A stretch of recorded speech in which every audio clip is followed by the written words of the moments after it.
పట్టణం ప్రేక్షకులకు నమస్కారం. అంబర్పేటలో ప్రజాపాలన ప్రగతి ప్రణాళిక కార్యక్రమం ప్రారంభం. తెలంగాణ రాష్ట్ర ప్రభుత్వం ప్రతిష్టాత్మకంగా నిర్వహిస్తున్న ప్రజాపాలన ప్రగతి ప్రణాళిక కార్యక్రమం అంబర్పేటలో నిర్వహించారు.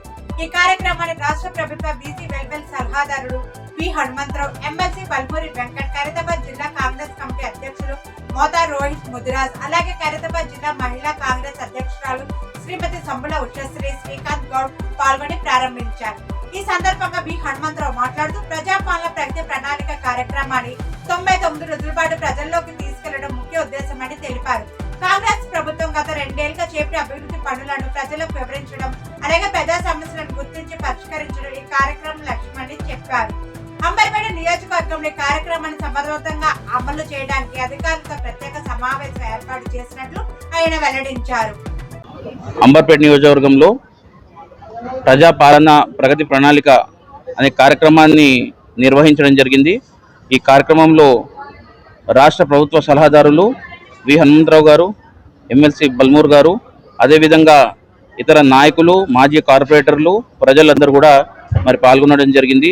ఏ విధంగా రాష్ట్ర ప్రభుత్వం పథకాలను తీసుకొస్తుందో, లబ్ధిదారులకు ఏ విధంగా చేరవేస్తుందో అనే దానిపై రివ్యూ చేస్తూ రానున్న రోజుల్లో ముఖ్యంగా మహిళలను ఉద్దేశించి మరిన్ని పథకాలను రాష్ట్ర ప్రభుత్వం తీసుకురాబోతుంది, లబ్ధిదారులకు కూర్చోబోతుంది. సో ఇదే విధంగా ప్రజలు కూడా ప్రతి ఒక్క పథకాన్ని వాళ్ళు ఆస్వాదిస్తూ ప్రతి ఒక్క పథకం వారికి చేరే విధంగా నాయకులందరూ కూడా సమిష్టిగా పనిచేయాలని చెప్పేసి తెలియజేస్తూ రానున్న రోజుల్లో రాష్ట్ర ప్రభుత్వాన్ని ప్రజలందరూ కూడా మనస్ఫూర్తిగా ఆశీర్వదించాలని తెలియజేస్తూ ధన్యవాదాలు తెలియజేస్తున్నాను.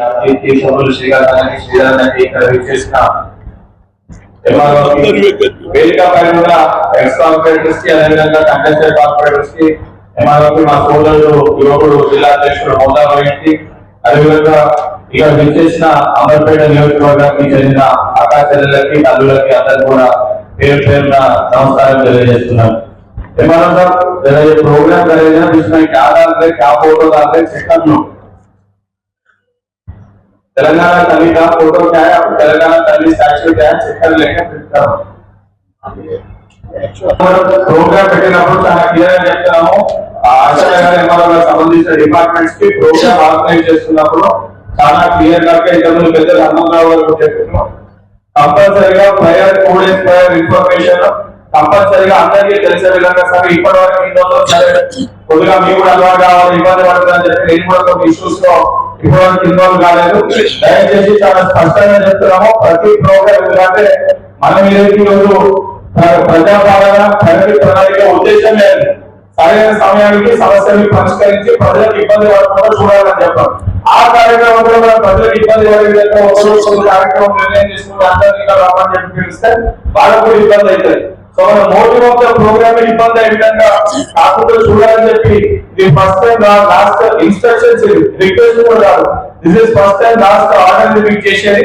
చాలా స్పష్టంగా ఏ కార్యక్రమం ఏర్పాటు చేసినా ప్రొసీజర్ యాజ్ పర్ సిస్టమ్ ఇటువంటి డిస్టర్బెన్సెస్ రాకుండా చూడాలని చెప్పి విజ్ఞప్తి చేస్తున్నా. దాంతో పాటు తెలంగాణ మీద పాట, తెలంగాణ వచ్చిన తర్వాత తెలంగాణను గుర్తించలేదనే ఆలోచనతో మా ముఖ్యమంత్రి ఒక మంచి ఏది చనిపోయిన పేరు పాటతో పాట రాయించి ఒక చక్కటి పాట పాడడం, ఆ తర్వాత ప్రభుత్వం చేసే కార్యక్రమాలు ఏమున్నాయని కింది స్థాయిలో ఉన్నటువంటి జనానికి తెలియాలని. ఎందుకంటే మీడియేటర్లు చాలా మంది తయారయ్యారు, కింది దాకా పోతలేదు, మా అక్కలకు తెలుస్తలేదు, చెల్లెళ్ళకు తెలుస్తలేదు. అంతేందుకు నేను ప్రభుత్వంలో ఇప్పుడే నాకేదో మా ముఖ్యమంత్రి గారు ప్రభుత్వ సలహాదారుగా, అదే విధంగా నా సబ్జెక్టే బీసీ బడుగు బలైన వర్గాల గురించి ఆలోచన చేసే వ్యక్తిగా నాకు ఇచ్చినందుకు ఆయన హృదయపూర్వక ధన్యవాదాలు. పోతే నేను ఒకటే అడుగుతున్నా, మా ఎవరైతే ఎంఆర్ఓ అన్వర్ గారు ఉన్నారు, అదే విధంగా आपके बारे में बोलूं जरा सुनो, और इनका మన ఆఫీసర్ పేరు ఆశన్న గారు, దయచేసి ఒక 2-3 రోజుల ముందు మాకు చెప్పాలి. మీరు సడన్ గా రాత్రి పెడతారు, పొద్దున్న రమ్మంటే ఎట్లా వస్తారు? మేమే వచ్చేటందుకే కష్టం. ఈ ఆడోళ్ళ పంచాయతీ మొగరు ఇంట్లో చూడాలి, పిల్లలను చదువు చెప్పాలి, ఆఖరుకు వాళ్ళు ఎప్పుడు రావాలి, వాళ్ళకు కూడా 2-3 రోజుల ముందు చెప్తే మా మహిళలందరూ వస్తారు. వాళ్ళకి తెలియాలి మా ప్రభుత్వం ఏం చేస్తుంది, ఏం కథ తెలుసుకోవడానికి. ఎందుకంటే ఇక ప్రతి ఒక్కరు కూడా ఇది జరగలేదు, అది జరగలేదు అని ఆరోపణలు ఎక్కువైపోయినాయి. పని తక్కువ కనిపిస్తుంది, పని ఎక్కువ చేసినా ప్రజలకు తెలుస్తుంది. కనుక మీ డ్యూటీ ఇక ముందు నుంచి సిటీలో ఉన్నటువంటి ఏది అసెంబ్లీ సెగ్మెంట్ ఉన్నాయో అన్ని దగ్గర కూడా నేను తప్పనిసరిగా వస్తా. ఎందుకంటే నాకు ఒక బీసీ డిపార్ట్మెంట్ సలహాదారుగా ఇచ్చారు కాబట్టి బడుగు బలైన వర్గాలకు ఎక్కడ కూడా అన్యాయం జరిగితే నేను మాట్లాడే అధికారం ఉన్నది. ఇవాళ నాకు ఆశన్న గారి లెక్క ప్రకారంగా ఇందిరమ్మ ఇల్లు 206 ఇంతవరకు అయితే ఎవరికి ఇచ్చినట్టయితే నాకు గర్భలు ఇచ్చిండ్రా. దాంతో పాటు తెలంగాణ మీద పాట, తెలంగాణ వచ్చిన తర్వాత తెలంగాణను గుర్తించలేదనే ఆలోచనతో మా ముఖ్యమంత్రి ఒక మంచి ఏది చనిపోయిన పేరు పాటతో పాట రాయించి ఒక చక్కటి పాట పాడడం, ఆ తర్వాత ప్రభుత్వం చేసే కార్యక్రమాలు ఏమున్నాయని కింది స్థాయిలో ఉన్నటువంటి జనానికి తెలియాలని. ఎందుకంటే మీడియేటర్లు చాలా మంది తయారయ్యారు, కింది దాకా పోతలేదు. మా అక్కలకు తెలుస్తలేదు, చెల్లెళ్ళకు తెలుస్తలేదు. అంతేందుకు నేను ప్రభుత్వంలో ఇప్పుడే నాకేదో మా ముఖ్యమంత్రి గారు ప్రభుత్వ సలహాదారుగా, అదే విధంగా నా సబ్జెక్టే బీసీ బడుగు బలైన వర్గాల గురించి ఆలోచన చేసే వ్యక్తిగా నాకు ఇచ్చినందుకు ఆయన హృదయపూర్వక ధన్యవాదాలు.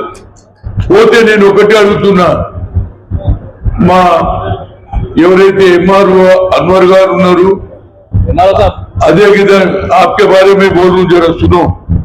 और इनका మన ఆఫీసర్ పేరు ఆశన్న గారు, దయచేసి ఒక 2-3 రోజుల ముందు మాకు చెప్పాలి. మీరు సడన్ గా రాత్రి పెడతారు, పొద్దున రమ్మంటే ఎట్లా వస్తారు? మేమే వచ్చేటందుకే కష్టం. ఈ ఆడోళ్ళ పంచాయతీ మొగరు ఇంట్లో చూడాలి, పిల్లలను చదువు చెప్పాలి. ఆఖరుకు వాళ్ళు ఎప్పుడు రావాలి, వాళ్ళకు కూడా 2-3 రోజుల ముందు చెప్తే మా మహిళలందరూ వస్తారు. వాళ్ళకి తెలియాలి మా ప్రభుత్వం ఏం చేస్తుంది, ఏం కథ తెలుసుకోవడానికి. ఎందుకంటే ఇక ప్రతి ఒక్కరు కూడా ఇది జరగలేదు, అది జరగలేదు అని ఆరోపణలు ఎక్కువైపోయినాయి. పని తక్కువ కనిపిస్తుంది, పని ఎక్కువ చేసినా ప్రజలకు తెలుస్తుంది. కనుక మీ డ్యూటీ ఇక ముందు నుంచి సిటీలో ఉన్నటువంటి ఏది అసెంబ్లీ సెగ్మెంట్ ఉన్నాయో అన్ని దగ్గర కూడా నేను తప్పనిసరిగా వస్తా. ఎందుకంటే నాకు ఒక బీసీ డిపార్ట్మెంట్ సలహాదారుగా ఇచ్చారు కాబట్టి బడుగు బలైన వర్గాలకు ఎక్కడ కూడా అన్యాయం జరిగితే నేను మాట్లాడే అధికారం ఉన్నది. ఇవాళ నాకు ఆశన్న గారి లెక్క ప్రకారంగా ఇందిరమ్మ ఇల్లు 206 ఇంతవరకు అయితే ఎవరికి ఇచ్చినట్టయితే నాకు గర్భలు ఇచ్చిండ్రా. చాలా విషయాలు ప్రజలు చెప్పారు. వాటిలోకి వెళ్లకుండా రానున్న రోజుల్లో కూడా ఇంకా అనేకమైనటువంటి కార్యక్రమాలు ప్రభుత్వం తీసుకోబోతా ఉంది. అక్కచెల్లెమ్మలకు కూడా త్వరలో 1000 కుటుంబీలు కూడా రాబోతా ఉన్నాయి. అదే విధంగా బతుకమ్మ 2 చీరలు కూడా మీ అందరికి రాబోతున్నాయని తెలియజేస్తూ, ఇంకా ప్రతి ఒక్క లబ్ధిదారునికి మేలు చేస్తూ, ఇంకా ఎవరైతే అప్లికేషన్స్ ఇచ్చారో వారికి కూడా రానున్న రోజుల్లో అన్ని పథకాలు చేకూర్చే విధంగా మరి ఎవరికైతే ఇంకా మరి అప్లై చేసుకొని వారికి ప్రభుత్వం నుంచి ఎటువంటి ఇన్ఫర్మేషన్ రాలేదో మరి పార్టీ నాయకులు కూడా మరి ప్రభుత్వానికి ప్రజలకు మధ్య ఒక బాధ్యతగా ఏర్పడి ప్రతి ఒక్కరికి లాభం చేకూర్చే విధంగా మనమందరం కూడా తప్పకుండా పనిచేద్దామని తెలియజేస్తూ ఈ అవకాశం ఇచ్చిన ప్రజలకు ధన్యవాదాలు తెలియజేస్తున్నాం.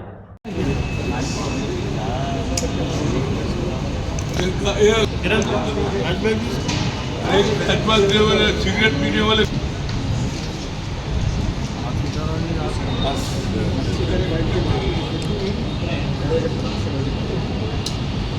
थोड़ा पीछे आना.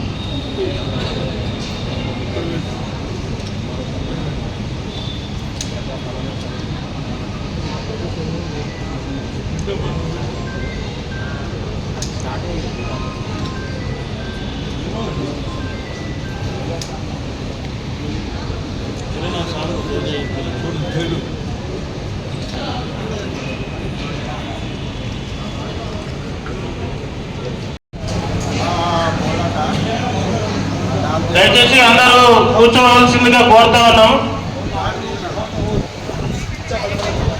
బయట ఉన్న వాళ్ళు రావాల్సింది కోరుతా ఉన్నాం. శ్రీనివాస్, కిరణ్ ఇక్కడ ఉన్నారు. సీనం బిల్ చేయవలసిందిగా కోరుతాం. అవి కూలర్ రాస్తారు. ప్రణాళిక కార్యక్రమానికి ఈరోజు ముఖ్య అతిథిగా వచ్చేటటువంటి గౌరవ పెద్దలు 2 రోజుల ముందే రాష్ట్ర ప్రభుత్వ సలహాదారుగా నియమితులైనటువంటి మాజీ రాజ్యసభ సభ్యులు వి హనుమంతరావు గారికి, ఎమ్మెల్సీ వెంకట మన్మోహన్ గారికి, వేదిక ఉన్నటువంటి ఇతర పెద్దలకు, వేదిక ఉన్నటువంటి అక్కడికి, అదేవిధంగా కాంగ్రెస్ పార్టీ నాయకులకు, కార్యకర్తలందరూ కూడా మనస్ఫూర్తిగా ధన్యవాదాలు తెలియజేస్తూ, ఈ రోజు తెలంగాణలో కాంగ్రెస్ పార్టీ అధికారం చేపట్టిన రోజు నుంచి కూడా మరి మహిళలకు పెద్ద వేస్తూ ప్రతి ఒక్క కార్యక్రమాన్ని గౌరవ ముఖ్యమంత్రి గారు తీసుకొస్తా ఉన్నారు.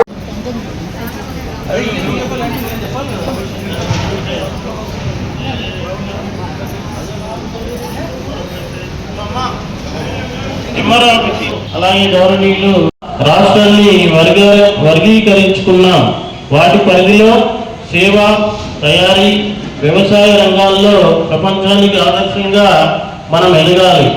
ఈ 99 రోజుల కార్యాచరణ ఒక సాధారణ కార్యక్రమం కాదు.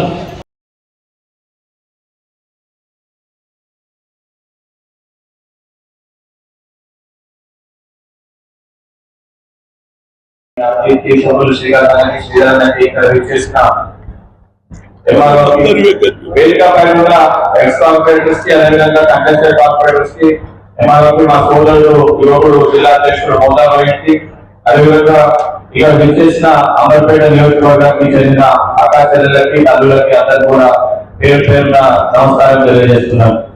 ఎంఆర్ఓ సార్ प्रोग्राम करेगा जिसमें क्या डालते, क्या फोटो डालते, सेकंड लो तेलंगाना तली का फोटो क्या है, आप तेलंगाना तली स्टैच्यू क्या है चेक कर लेंगे, फिर करो ప్రోగ్రామ్ పెట్టినప్పుడు చాలా క్లియర్ గా చెప్తాము. ఆశా గారు ఎంఆర్ఓ సంబంధించిన డిపార్ట్మెంట్స్ కి ప్రోగ్రామ్ ఆర్గనైజ్ చేస్తున్నప్పుడు చాలా క్లియర్ గా ఇంతకుముందు పెద్దలు హనుమంతరావు గారు చెప్పారు. కంపల్సరీగా ప్రయర్ 2 days ప్రయర్ ఇన్ఫర్మేషన్ కంపల్సరీగా అందరికీ తెలిసే విధంగా సరే ఇప్పటి వరకు ఇంట్లో సరే కొద్దిగా మీకు కూడా అలవాటు కావాలి, ఇబ్బంది పడుతుందని చెప్పి నేను కూడా కొన్ని ఇష్యూస్ లో ఇప్పటి వరకు ఇన్వాల్వ్ కాలేదు. దయచేసి చాలా స్పష్టంగా చెప్తున్నాము. ప్రతి ప్రోగ్రామ్ ఎందుకంటే మనం ఏదైతే రోజు ప్రజాపాలన ప్రగతి ప్రణాళిక ఉద్దేశం లేదు, సరైన సమయానికి సమస్యలను పరిష్కరించి ప్రజలకు ఇబ్బంది పడకుండా చూడాలని చెప్పాం. ఆ కార్యక్రమం కూడా మనం ప్రజలకు ఇబ్బంది పడే విధంగా ఒక కార్యక్రమం నిర్ణయం చేసుకుని అందరినీ రమ్మని చెప్పి పిలిస్తే వాళ్ళకు కూడా ఇబ్బంది అవుతుంది. సో మన మోటివ్ ఆఫ్ ద ప్రోగ్రామ్ ఇబ్బంది అయ్యే విధంగా కాకుండా చూడాలని చెప్పి ఇది first time last instructions request కూడా కాదు, this is first time last order మీకు చేసేది. చాలా స్పష్టంగా ఏ కార్యక్రమం ఏర్పాటు చేసినా ప్రొసీజర్ యాజ్ పర్ సిస్టమ్ ఇటువంటి డిస్టర్బెన్సెస్ రాకుండా చూడాలని చెప్పి విజ్ఞప్తి చేస్తున్నా. దానితో పాటు ఈ రోజు ప్రణాళికలో భాగంగా ఈ రోజు అంబర్పేట నియోజకవర్గంలో ప్రజా సమస్యలన్నింటినీ పరిష్కరించడానికి బీసీ వెల్ఫేర్ ఆధ్వర్యంలో మీటింగ్ కండక్ట్ చేయడం జరిగింది. తప్పనిసరిగా గౌరవ ముఖ్యమంత్రి రేవంత్ రెడ్డి గారు అధికారంలోకి వచ్చినాక ప్రజలు పెట్టిన అప్లికేషన్స్ అన్ని క్లియర్ అవ్వాలి, ప్రజల సమస్యలన్నింటినీ పరిష్కరించాలి, అధికారులందరూ కూడా పనిచేయాలనే ఉద్దేశంతో 99 రోజుల కార్యక్రమాన్ని తీసుకోవడం జరిగింది. తప్పనిసరిగా ఈ 99 రోజుల కార్యక్రమంలో ప్రజలందరి దగ్గరికి వెళ్లి వారి సమస్యలన్నింటినీ తెలుసుకొని వారి పెండింగ్ అప్లికేషన్స్ అన్నింటినీ కూడా పరిష్కరించి ఇంకేమైనా ఇష్యూస్ ఉన్నా తప్పనిసరిగా ఇవన్నీ రిజాల్వ్ చేయడం జరుగుతుంది. ఈ కార్యక్రమం నాతో పాటు పెద్దలు గౌరవనీయులు హనుమంతరావు గారు, అదేవిధంగా కాంగ్రెస్ పార్టీ నాయకులు పాల్గొనడం జరిగింది. ఇంద్రమ్మ ఇళ్ల గురించి కానివ్వండి, ఇప్పటి వరకు వచ్చిన అప్లికేషన్స్ ఇళ్లకి సంబంధించిన లెక్క కానివ్వండి, దానితో పాటు బెనిఫిషియర్స్ ఇళ్లకు సంబంధించి 206 ఇల్లు శాంక్షన్ అని చెప్పి లెవెల్ 1 శాంక్షన్ అని చెప్పి మీరు చెప్పారు. అది కాక ఎంతమంది అప్లికేషన్స్ పెట్టుకుంటూ లెవెల్ 1 లో ఎంతమంది వచ్చారు, లెవెల్ 2 లో ఎంతమంది ఉన్నారు, లెవెల్ 3 లో ఎంతమంది ఉన్నారు, అక్యురేట్ డేటా నాకు పెద్దలు హనుమంతరావు గారికి ఆ డేటా ఇవ్వండి. ఎందుకు లెవెల్ 1 లో ఇంకా పెండింగ్ ఉన్న ప్రాబ్లమ్స్ ఏమేమి ఉన్నాయి, లెవెల్ 1 లో ఇంకా ఇంతమంది పెంచకుండా ఎందుకంటే 406 బోర్డు తప్పనివ్వలేదు, బోర్డు చూడనివ్వలేదు. అంబర్పేట నియోజకవర్గంలో చాలా మందికి ఇంకా ఇళ్ళ అవసరం ఉంది. కేవలం 206 మంది మనం లెవెల్ 1 లో వెరిఫికేషన్ కంప్లీట్ కేవలం 206 మనం ఇస్తే మిగతా వాళ్ళు కూడా ఇబ్బంది పడే పరిస్థితి ఉంటుంది. కాబట్టి ఒక్కసారి దాని రివ్యూ చేసి ఇంకా అర్హులు ఎవరు ఉన్నారో లెవెల్ 1 లో చేర్చడానికి చిన్న ఏమన్నా వాళ్ళకి చిన్న కరెక్షన్స్ ఉంటే లెవెల్ 2 లో ఉన్న వాళ్ళకి కూడా దాని కరెక్షన్స్ వాళ్ళకి చెప్పి సరి చేసి లెవెల్ 1 లో వాళ్ళని కూడా తీసుకోవచ్చు, వాళ్ళు కూడా దీనికి ఉపయోగపడే విధంగా దృష్టి పెట్టాలని చెప్పి మనకి సూచిస్తున్నా. దానితో పాటు గ్యాస్ సిలిండర్స్ మహాలక్ష్మి పథకం కింద 15,878 అంబర్పేట నియోజకవర్గంలో బెనిఫిషియర్స్ నెంబర్ అంటే దగ్గర 312 లక్షల 12 రూపాయలు మన నియోజకవర్గానికి ఖర్చు పెట్టడం జరుగుతుంది ప్రభుత్వం. దగ్గర మహాలక్ష్మి పథకంలోనే 15,000 మందికి ఈరోజు అంబర్పేట నియోజకవర్గంలోనే డబ్బు చేకూర్చే ఒక పరిస్థితి ఉంది ప్రజాప్రభుత్వం ఏర్పడ్డాక. దానితో పాటు కొత్త రేషన్ కార్డు 6,283 6,283 కొత్త రేషన్ కార్డ్స్ మనం డిస్ట్రిబ్యూట్ చేసాం. కరెక్ట్ నెంబర్ ఏమో డిఎస్ఓ నెంబర్ 6,283 కొత్త రేషన్ కార్డులు ఇప్పటికే ఈ నియోజకవర్గంలో ప్రజలకి అందుబాటులోకి తీసుకురావడం జరిగింది. అమ్మ మీరందరూ ఒక విషయాన్ని గమనించాలి. 10 ఏళ్ళు ఒక ప్రభుత్వం అధికారంలో ఉన్నప్పుడు పట్టించుకోకుండా కొత్త రేషన్ కార్డు చేయకపోతే ప్రజాప్రభుత్వం రేవంత్ రెడ్డి గారి ప్రభుత్వం అధికారంలో విధానమే కేవలం 2 సంవత్సరాలలో 6,273 రేషన్ కార్డులని ఈరోజు ప్రజలకు అందుబాటులోకి తీసుకురావడం జరిగింది. తప్పనిసరిగా పెండింగ్ లో ఉన్న అప్లికేషన్స్ కూడా రేషన్ కార్డు పెండింగ్ లో ఉన్న అప్లికేషన్స్ ఎక్కువయో ఆ డేటా కూడా అగ్రిమెంట్ తీసి దాన్ని కూడా మన దృష్టికి తీసుకొని వస్తే ఇమీడియట్ గా రాని వాళ్ళు కూడా రేషన్ కార్డు మన దృష్టికి ఇచ్చే ప్రయత్నం చేద్దాం. దాంతో పాటు మీరు పెన్షన్స్ వ్యక్తీకరించి 1,777 పెన్షన్స్ అప్పుడు old age pensions 527, disabled pensions 257, widow pensions 960, single women pensions 37. వేదికపై ఉన్న ఎక్స్ కార్పొరేటర్స్ కి అదేవిధంగా కంటెస్టెడ్ కార్పొరేటర్స్ కి నేను విజ్ఞప్తి చేస్తున్నా, మీ డివిజన్స్ లో ఎవరికైతే ఇంకా పెన్షన్స్ రాలేదో, ఇంకెవరైనా పెన్షన్స్ కి అర్హులు ఉన్నారో ఎంఆర్ఓ డేటా తీసుకొని రాజధాని డీటెయిల్స్ కూడా మీరు కలెక్ట్ చేసుకొని అవి కూడా సబ్మిట్ చేసి ఏదైతే అంబర్పేట నియోజకవర్గంలో అర్హులైతే ప్రతి ఒక్కరు కూడా అర్హులైతే ప్రజలందరూ కూడా పెన్షన్ వచ్చే విధంగా దానిపై ఒక డ్రైవ్ కండక్ట్ చేయండి. ఎందుకంటే 99 డేస్ యాక్షన్ ప్లాన్ అనేది ప్రతి డిపార్ట్మెంట్, అది బీసీ వెల్ఫేర్ కానివ్వండి, పెన్షన్స్ కానివ్వండి, ఇతర బిల్లు కానివ్వండి, ప్రతి డిపార్ట్మెంట్ లో ప్రజల్లో ఇచ్చిన ప్రతి పెండింగ్ అప్లికేషన్ ని మనము ఏదైతే మనకి సమాధానం చెప్పే అప్లికేషన్ క్లియర్ చేయాలనే ఉద్దేశంతో 99 డేస్ యాక్షన్ ప్లాన్ పెట్టుకోవడం జరిగింది.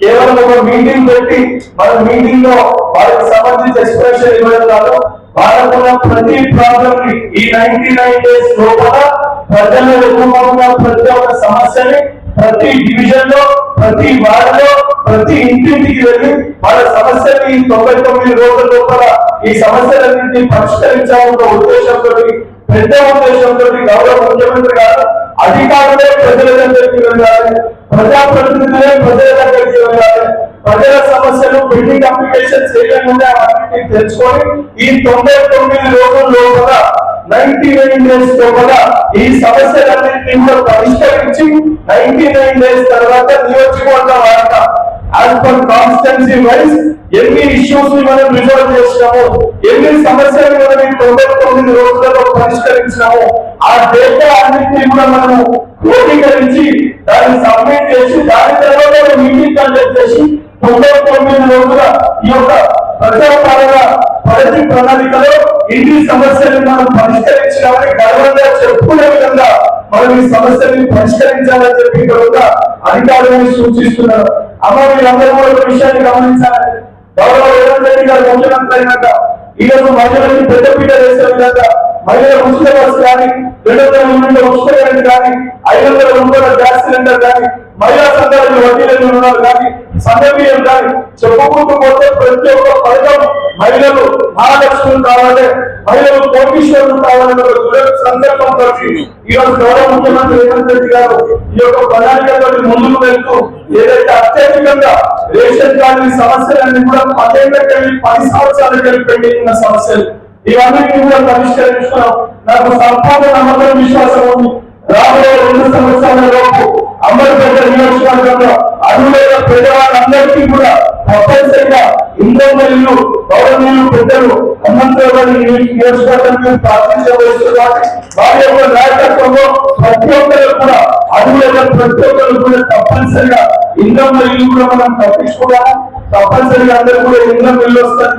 కానీ మీరందరూ కూడా ఈ యొక్క ప్రజా ప్రభుత్వాన్ని ఎప్పుడు ఎన్నికలు వచ్చినా ఎవరు మాట్లాడినా కూడా పదేళ్ళ పాలన ఏ విధంగా ఉంటే 2.5 సంవత్సరాలు ప్రజాపాలన ఏ విధంగా ఉంది.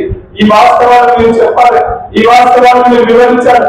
అధికారులు కూడా ఎప్పటికప్పుడు ప్రజలు మన దగ్గరకు వస్తే నేను ఎంఆర్ఓ గారికి మీకు కూడా రిక్వెస్ట్ చేస్తున్నా, आपके ऑफिसर्स में भी जो कंप्लेंट बॉक्स है अगर किसको भी तकलीफ है आगे कोई नीचे ऑफिसर से कोई ग्रीवियंस बॉक्स रखिए. आपके पास ग्रीवियंस बॉक्स अवेलेबल नहीं है आपके ऑफिस में. ग्रीवियंस बॉक्स తప్పనిసరిగా అంబర్పేట నియోజకవర్గంలో ప్రతి ఆఫీస్ లో పబ్లిక్ గ్రీవియన్స్ బాక్స్ ఉండాలి. ఆ గ్రీవియన్సెస్ అన్నింటినీ కూడా కలెక్ట్ చేసుకొని ఎవరన్నా అధికారులు ఎవరైనా ఇబ్బంది పెట్టినా ఎంఆర్ఓ ఎవరైనా డిపార్ట్మెంట్ హెడ్ ఎవరైతున్నారో ఆ గ్రీవియన్స్ బాక్స్ లో వచ్చే లెటర్స్ అన్నింటినీ కూడా విని ఆ సమస్యలన్నింటినీ కూడా ప్రజల దగ్గరికి వెళ్ళి పరిష్కరించి నిజంగా ప్రజా ప్రభుత్వం సమస్యలు ఒకసారి వారి దృష్టికి తీసుకొని వస్తే మనమే వాళ్ళని తప్పు కట్టి ఇంటికి వెళ్ళే సమస్యని పరిష్కరిస్తామనే విధంగా ప్రభుత్వానికి మంచి పేరు తీసుకొచ్చే విధంగా అధికారులందరూ కూడా పనిచేయాలని చెప్పి విజ్ఞప్తి చేస్తూ మరొకసారి ఇవాళ జరిగిన చిన్న చిన్న తప్పులు పొరపాట్లు ఇంకొకసారి జరగకుండా చూసుకోవాలని చెప్పి సూచిస్తూ సెలవు తీసుకుంటున్నాను. ధన్యవాదాలు.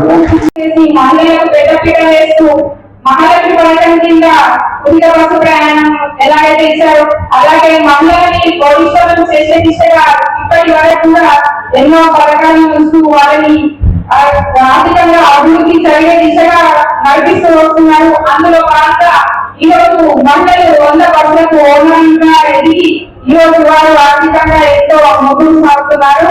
అలాగే సోలార్ సిస్టమ్ కూడా ఈరోజు మహిళలు నడుపుతున్నారు. అలాగే పెట్రోల్ బంకులను కూడా నడిపిస్తున్నారు మహిళలు. ఇలా ఎన్నో సంక్షేమ పథకాలను ప్రవేశపెట్టారు మన కాంగ్రెస్ ప్రభుత్వం అధికారంలోకి వచ్చాక. అలాగే ఏ పార్టీలో ఏ విధంగా మా కాంగ్రెస్ పార్టీలో మహిళలకు ఎంతో పెద్దపీట వేస్తూ మహిళా విభాగాన్ని ప్రత్యేక విభాగం ద్వారా మహిళలకు సముచిత స్థానం కల్పిస్తూ వారికి ఎంతో ఇంపార్టెన్స్ ఇస్తున్న పార్టీ ఉందంటే మా కాంగ్రెస్ పార్టీయే. ఇలా మహిళలని ముందుకు తీసుకువెళ్తే మనం అందరం కలిసి కూడా మన సమస్యలకు పరిష్కారం చేస్తున్నాం కలిసి. అలాగే ఈ వేదిక కూడా ఎంఆర్ఓ గారిగా ఒక విజ్ఞప్తి చేస్తున్నాను. సార్ మా ఏరియా నుండి ఎవరైనా రేషన్ కార్డు కానీ ఇంటర్మీడియట్ అప్లికేషన్ వస్తే తీసుకోండి. వాటిని కూడా అలా వెంకట్ గారు చెప్పినట్టు మీరు తొందరగా ఎంక్వైరీ చేసి వాటిని ఇప్పించవలసిందిగా కోరుతున్నాను. ఈ అవకాశం ఇచ్చినందుకు ధన్యవాదాలు తెలియజేస్తున్నాను. కార్యక్రమానికి ఇచ్చేసిన సమాచారంగా బి హనుమంతరావు గారికి, అలాగే ప్రభుత్వ ఎమ్మెల్సీ బంధువులు వెంకట్ గారికి, అలాగే హైదరాబాద్ జిల్లా అధ్యక్షుడు మోహన్ రావు గారికి, సభను అలంకరించిన పెద్దలందరికీ చేసిన మహిళా సోదరులందరికీ సోదరులకు అందరికీ కూడా నమస్కారాలు తెలియజేస్తున్నాను. ఈ రోజు ఈ యొక్క కార్యక్రమం ముఖ్య ఉద్దేశం ఏంటంటే గత ప్రభుత్వంలో చేయలేని ఎన్నో అభివృద్ధి పనులను మేము వచ్చినాక కాంగ్రెస్ ప్రభుత్వం వచ్చినాక 2 సంవత్సరాల 3 నెలల కాలంలో ఎన్నో అభివృద్ధి సంక్షేమ పథకాలను అమలు చేయడం జరిగింది.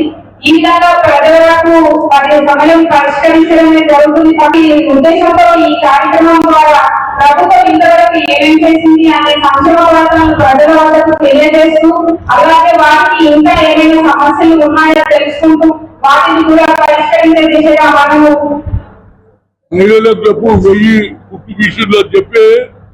వాటిని పరిష్కరించుకుంటూ మనము మీ దగ్గరికి వస్తాము. అలాగే ఈ మధ్య